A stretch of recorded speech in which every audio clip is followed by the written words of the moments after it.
আমি সবাইকে অনুরোধ করব, আপনাদের কোনো সন্দেহ থাকে আমার বক্তব্যে আমাকে প্রশ্ন করবেন, আমাকে হেয় করবেন। আমি কখনো মিথ্যা বলি না। আমি মহান আল্লাহর উপর আস্থা, তাই নিয়ে আমার সাহসিকতা। আমি সেনাবাহিনী একজন অফিসার, আমার 34 বার বিভিন্ন সংঘর্ষে আমি জড়িয়েছি। জঙ্গি দমনে আমার ভূমিকা ছিল প্রশংসনীয়। আমি 3টা খেতাবের অধিকারী। কিন্তু আমার সাথে যে আচরণ করছে আওয়ামী লীগ সরকার, লজ্জনীয়। আমি কারো ঘটনা আমি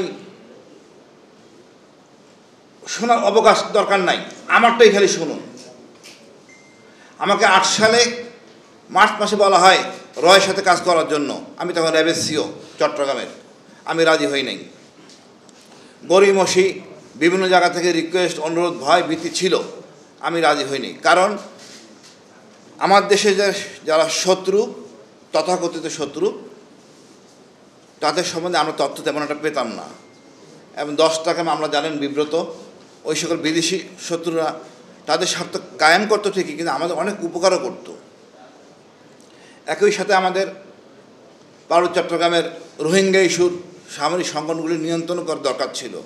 এগুলি সব কিছু করতাম আমি ডিজিএফের তত্ত্বাবধানে। যা হোক, সেই বিষয়গুলি আপনি আমাকে যত অপরাধী করি, যত বড় অপরাধী করি, আপনি আমাকে গুম করতে পারেন না। এই অধিকার সেনাবাহিনীকে কেউ দেয় নাই বা কোনো সংস্থাকে দেওয়া হয় নাই। আপনি আমাকে গুম করলেন, টর্চার করলেন, তারপরে সেনাবাহিনীর অফিসার মেসে এনে আমাকে সর্বমোট 7 মাস 10 দিন রেখে আমাকে কোর্ট মার্শাল করলেন।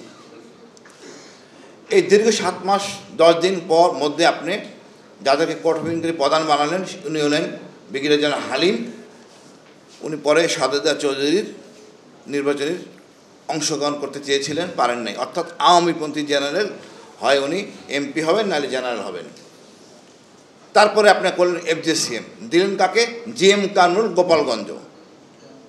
উনি ওনার মতো করে কোর্ট অফ ইনকোয়ারি করলেন। আমার বিরুদ্ধে কোনো একটা সাক্ষী আমার বিরুদ্ধে বলে নাই, সব ছিল হোস্টাইল সাক্ষী।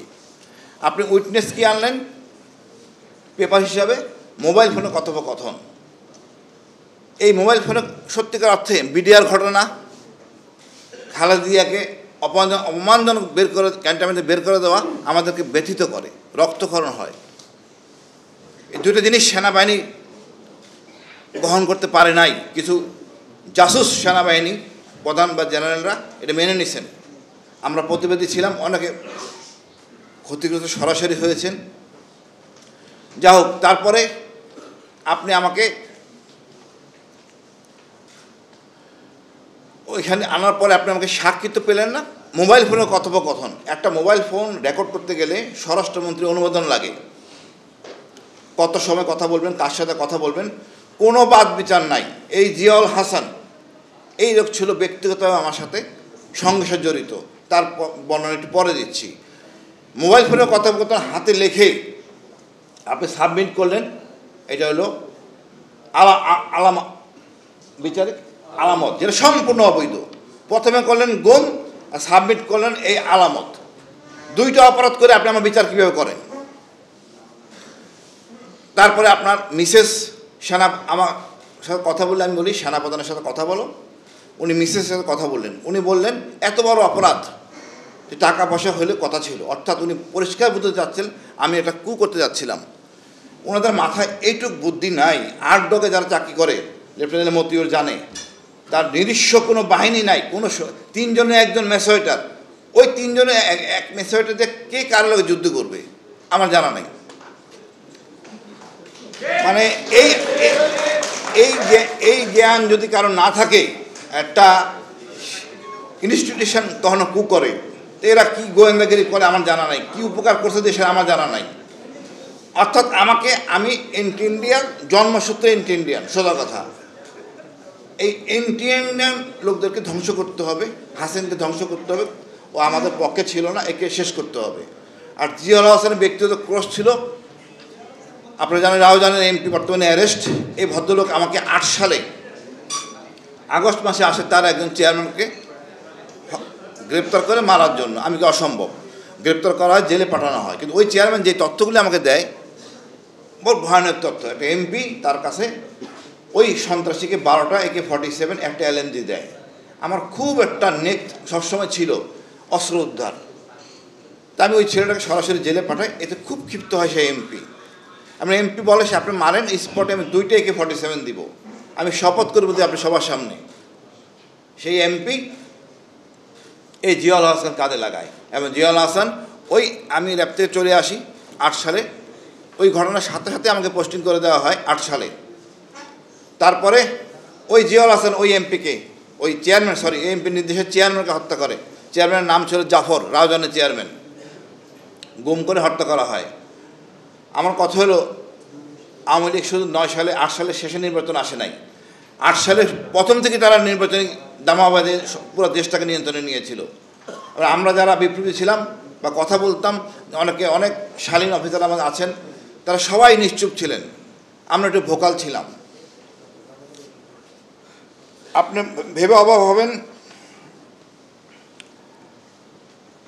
আমার মিসেসকে বলা হয়েছে যদি আপনি মিডিয়ার কাছে যান আপনার স্বামীকে একটা কু হচ্ছিল বলে একটা রিউমার ছড়ানো হয়েছিল জেনারেল কামরুজ্জামান নদী, ওইখানে জড়িয়ে দেওয়া হবে।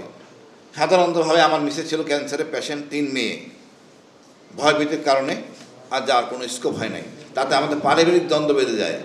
আমার ভাই বোনরা, আমার মা মিডিয়া আশ্রয় নেয়, কিন্তু আমার স্ত্রী নিতে পারে নাই। আমার ছিল শেয়ার, ট্রাস্ট ব্যাংক থেকে লোন নিয়ে আমি শেয়ার কিনেছিলাম ট্রাস্ট ব্যাংকের আন্ডারে। এই শেয়ারটা বিক্রি করতে আমার মতন দেয় নাই।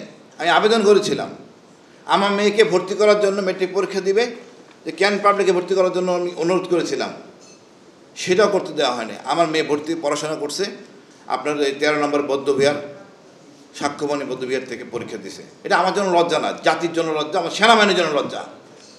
কতটা জঘন্য হতে পারে সেনাবাহিনী, আমি পরিষ্কার করে আমি বলি। এরা রাজনীতি করতে গিয়ে আমাকে কোথায় নামাইছে আমি জানা নাই। আমাকে কোনো ডিফেন্ডিং অফিসার দেওয়া হয় নাই। আপনি 7 মাস 10 দিন বসে করে কোনো চার্জ আপনি আনতে পারলেন না, তাই আমার গুম করলেন কেন?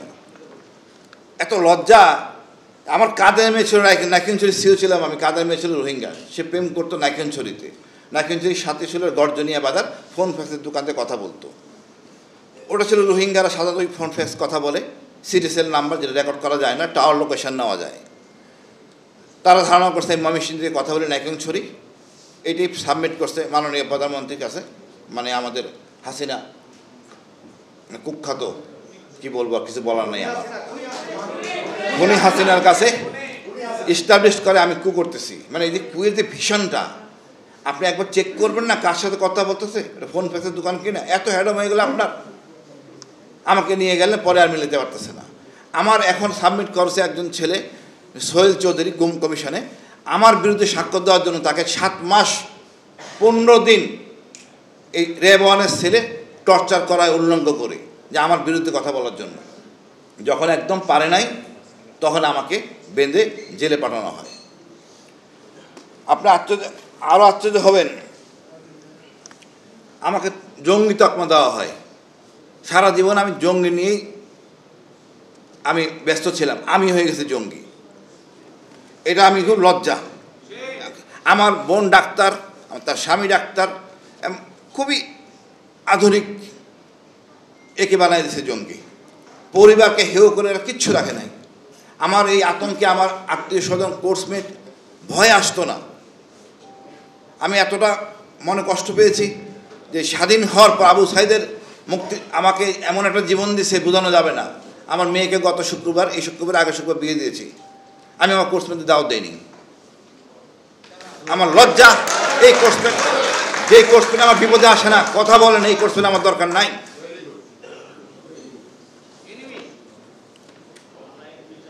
ইকবাল করিম ভূঁইয়া আমাকে পরে জেলে পাঠানো হলো। ভাই, খুব লজ্জার কথা। আমি ছিলাম একদম ছেলে, আমাকে ওখানে মারার জন্য পরিকল্পনা করা হয়। তাহলে আমি যদি কথাটা ফাঁস করে দিই, এটা কাদের মেয়ের প্রেম কাহিনী হলো আমাদের সবচেয়ে বড় গোয়েন্দা সংস্থার, যেটা বলা হয়েছে কু, এই যদি গুণগত মান এই অবস্থা হয়, এটা মানে লজ্জার ব্যাপার। তখন জেলে আমাকে মারার জন্য জেএমবি আমার কর্তৃক ধরা, আমার গুলিতে আহত হওয়া শায়েক আব্দুর রহমানের ছেলে নাবিল। এবং সেই ঘটনা কি ঘটেছিল সত্যিকারে এই তথ্য অন্য কেউ জানার কথা না। কর্নেল গুলজার আর আমি আর 2জন গানম্যান, ওই জঙ্গি জানার কথা না। সেই তার রুমের পাশে আমার রুমকে রাখা হয় যাতে আমি তার হাতে মারা যাই।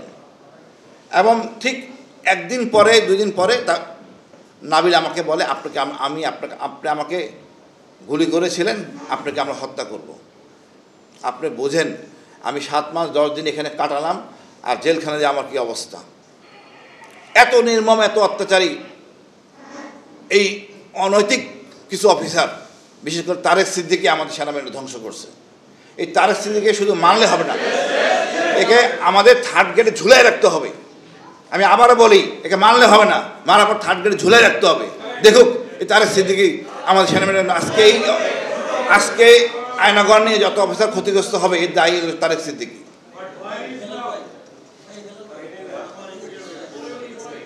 ইকবাল করিম ভূঁইয়া আমাকে ডিভিশন দিয়েছিলেন, এই তারেক সিদ্দিকী ডিজিএফের মাধ্যমে মামুন খালেদ আমাকে ডিভিশন দেয় নাই।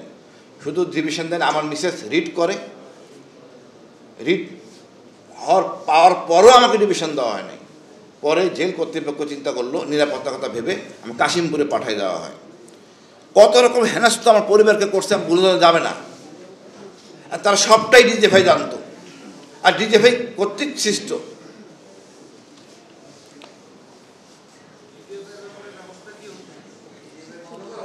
আপনি যদি একটা অভিযোগ প্রমাণ করতে পারতেন, সেনাবাহিনীর বইতে লেখা আছে ইন্টেনশন অ্যান্ড প্রিপারেশন কোনো অপরাধ না। আপনি ইচ্ছা মতো শাসন করে গেলেন। আজকের এই গুমের জন্য কেউ বাদ যাবে আমি জানি না, প্রথম গুম এটা সাবমিট করা আছে।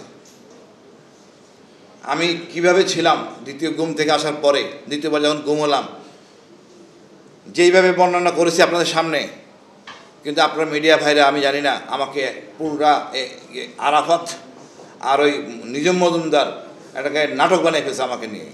আলটিমেটলি এখন প্রমাণ হয়েছে, গুম পাওয়া, ওই ঘর 10টা রুম সেল সহ সম্পূর্ণ পাওয়া গেছে, সাক্ষী পাওয়া গেছে, সব কিছু পাওয়া গেছে।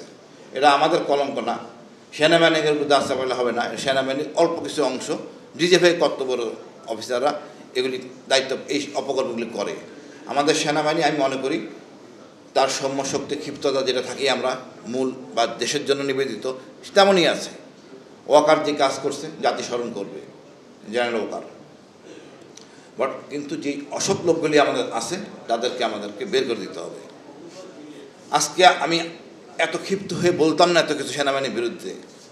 এখন যখন শুনি মামুন খালেদ উনি মনে করেন নিজে নিরপরাধ, তাহলে আমার কিছু বলার নাই। এই গণজাগরণের মঞ্চে আমার প্রথম গুম মামুন খালেদ ব্যক্তিগতভাবে জড়িত। মেজর জি আমাকে খুঁজে পাচ্ছি না, শোট একটা পাসপোর্ট আছে সেনাবাহিনী থেকে দেওয়া, বের করেন কোথায় গেল মেজর জিয়া। একজন শোট কিভাবে ওই বসিলা হুজুরের অধীনে কাজ করে সামরিক প্রধান আমার জানা নাই। 6-9-9 বুঝাই দেবেন, কুকিটির কাছে বাঙালি হুজুরে যাবে যুদ্ধ শিখতে, এসব বাজার খাবে না। এইসব হলো গোয়েন্দাদের ভীষণ, এমন ভীষণ 14 তলা থেকে দেখে তৃণমূলের জিনিস। যতক্ষণ পর্যন্ত আপনি দোতলা বাসে না চড়বেন আপনি জনগণের পাস পাবেন না। ফুটপাতে না বসবেন, জনগণ কি বলে আপনি বুঝবেন না। আমাদের সমস্যা হলো আমরা নিজে যা চিন্তা করি তাই দিয়ে বলি, আর তাই প্রতিফলন ঘটে। আমি আশা করব আমাদের এখানে উপদেষ্টারা আছেন, আমাদের সকল সমস্যাটা শুনুন, কমিশনের মাধ্যমে মূল্যায়ন করুন। আমি যা বলছি তার একটাও মিথ্যা না, একটাও বানানো কথা না। আমি আয়নাগর ফাঁস করার পরে আমার বিরুদ্ধে 10টা মামলা, সবগুলো ওইখানে মামলা যেখানে ডিজিএফআইয়ের ইউনিট আছে। আর আমাকে বলেন আমি কেন ক্ষিপ্ত হব না? আমি মিথ্যা বলেছিলাম না কি উদ্যোগ নিব? এখন আমাকে বলা হচ্ছে আমি মামলাগুলি নাম্বারগুলি খুঁজে আবেদন করতে। এটা তো রাষ্ট্রের দায়িত্ব। আইসিডি একটা মামলা করলে আমি আবার প্যারার মধ্যে যাব। আমি চাকরিরত অবস্থায় এই জিয়াউল হাসান আমার আরেকটা সিভিল মামলার সাথে জড়াই দিছে, যার জন্য আমি আবেদনও করলাম সেনাপ্রধানের কাছে, জেনারেলের কাছে, উনি কোনো কার্যকরী ভূমিকা নেন নাই। অর্থাৎ আমাদের সেনাপ্রধানদেরকে এমনভাবে টাইটে রাখা হয়েছে, একটু হাত ডাক দেবে তার কোনো স্কোপ ছিল না। যেভাবে তারা চালাবে সেভাবে চলবে। আমি বড় লজ্জিত, মানে আমার কিছুই বলার নাই। আয়নাঘর